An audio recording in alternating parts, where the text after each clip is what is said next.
Discute mañana. Bueno, ya es un debate muy anunciado que vamos a sostener con el Partido Revolucionario Institucional y el Partido Acción Nacional, en donde vamos a fundamentar por qué este proyecto de ley, en lugar de garantizar la celebración de la consulta, obstruye un derecho fundamental de los ciudadanos de solicitar que sean tomados en cuenta, ser escuchados en los asuntos de trascendencia para la vida nacional. Así es que va a ser un debate interesante. Vamos a empezar con una moción suspensiva, nuestros votos particulares, nuestra posición en contra, toda la argumentación que traemos ya muy construida y las reservas. ¿Si los mayoritean, senador? Nos van a mayoritear. ¿Y entre ellos? Sí, nos van a mayoritear, estamos ciertos de ello, pero queremos que quede constancia de la posición de nosotros.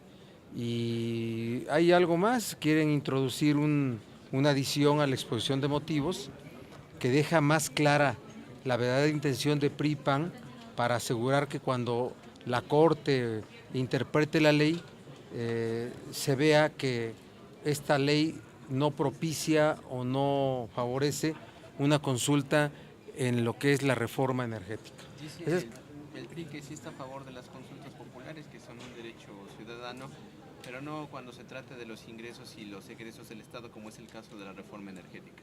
Eso no tiene fundamento. Ya está perfectamente claro que muchos contenidos, la mayoría de contenidos de la reforma energética no se refieren a ingresos y egresos, ¿sí? Al final todas las políticas públicas pueden tener un contenido de esa naturaleza y en ese caso no habría ninguna decisión fundamental trascendente que no contuviera ese tipo de circunstancias. Pero aquí hay muchos contenidos que no se refieren a eso. Se trata de patrimonio de la nación, el que estaba garantizado en el artículo 27 constitucional. ¿Y la Corte define al final entonces? La Corte va a definir al final, sin duda, y tiene que hacerlo en términos del contenido del artículo 35 constitucional en relación al primero, como un derecho fundamental. Nosotros, más allá de cómo resuelva mañana este Senado, porque el PRI tiene intención de hacer prosperar solo dos adiciones que tienen que ver con mejorar la participación o el derecho de petición del presidente de la República en asuntos de consulta. Y es lo que pretende el PRI impulsar el día de mañana y por lo cual se regresaría a Cámara de Diputados para ese fin. Entonces, nosotros vamos a acreditar que perfectamente claro que no quieren consulta popular en los asuntos de reforma energética. La estrategia se traslada pues a la Corte, senador. Sin duda que sí. Nuestra petición para conseguir una consulta popular en materia energética estará fundada no en la ley cuando sea vigente, sino en la Constitución, el 35 constitucional en relación con el primero de nuestra Carta Magna. Y otra cosa, lo dirán mañana los oradores del PRI, ellos creen en una democracia representativa, es decir, si ya hay una representación política en las cámaras y la representación política haya aprobado los contenidos de una ley, no en una representación deliberativa, ¿sí? O en una representación directa que es la de consultar al pueblo. Pero en ese caso, ¿para qué se aprueba por el Congreso una reforma constitucional al artículo 37? Y en el hipotético caso de que la Corte no les asista a ustedes y les dé la razón.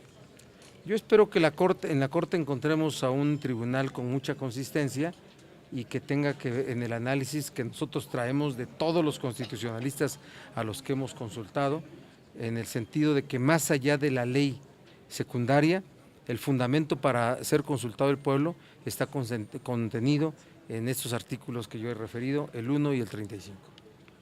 Gracias. Gracias, senador. Amigos, gracias. Senador, ¿cómo vieron la comparecencia del IFAI? ¿Pasa, no pasa? Nosotros tenemos la posición de que todo se renueve, baraja nueva en el IFAI. Es la mejor forma de poder empezar esta nueva etapa con estas nuevas facultades, pero repito, yo hago el exhorto al Senado en su conjunto que no partidicemos nada, que no afectemos la imparcialidad de los órganos que se constituyan acá. Ese mismo exhorto le hago a la Cámara de Diputados en el caso del Instituto Nacional Electoral. Constituir órganos absolutamente imparciales para que la autonomía legal, la autonomía constitucional sea real y no afectar esa autonomía y esa independencia desde el origen, desde la Constitución, desde los integrantes. De las comparecencias que presenció ayer o de las que tuvo cuenta, ¿usted cree que ninguno de los comisionados actuales está en posición de proseguir con su encargo? Yo creo que sin demérito de su capacidad, el IFAI quedó en una mala condición al final de su ejercicio o hasta este momento. Así es que con un nuevo órgano con facultades amplias, tenemos que verlo como un órgano que debe ser absolutamente renovado, siendo respetuoso de la capacidad, del desempeño de cada uno de ellos. No es el tiempo de hacer ese balance, pero sí es el tiempo de mejorar la integración de un órgano tan importante. Y repito, exhorto al Senado y exhorto a la Cámara de Diputados. ¿Los demás partidos ya hay una posición establecida al respecto?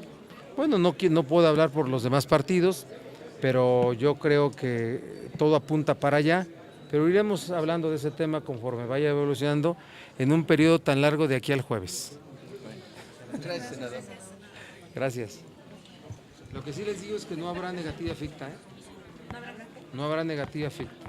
Tendrá que haber una resolución del Senado en cualquier sentido, para ratificar o para no hacerlo, pero no que quede el Senado exhibido como un órgano que simplemente no hizo ninguna definición, porque es una posibilidad que existe en el contenido de la ley. Desde que el presidente decida al final. No, la negativa ficta es ahorita opera respecto a quienes forman parte del órgano y solicitan ser ratificados. Puede el Senado no emitir ninguna resolución y en ese caso opera la negativa ficta, o sea, como si el Senado hubiera dicho no a la ratificación.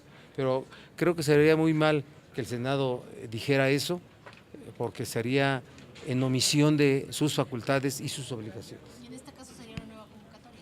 No, tenemos que sacar una resolución el jueves, no hay prórroga. O sea, el jueves le dicen si se ratifican. El jueves decimos, aprobamos un resolutivo, si se ratifican o no se ratifican, o quiénes se ratifican ¿Y quiénes y no? quiénes no. Y a partir de ahí se lanza la convocatoria. A partir de eso, corren 10 días más para desahogar el procedimiento de la integración de los demás órganos del IFAI.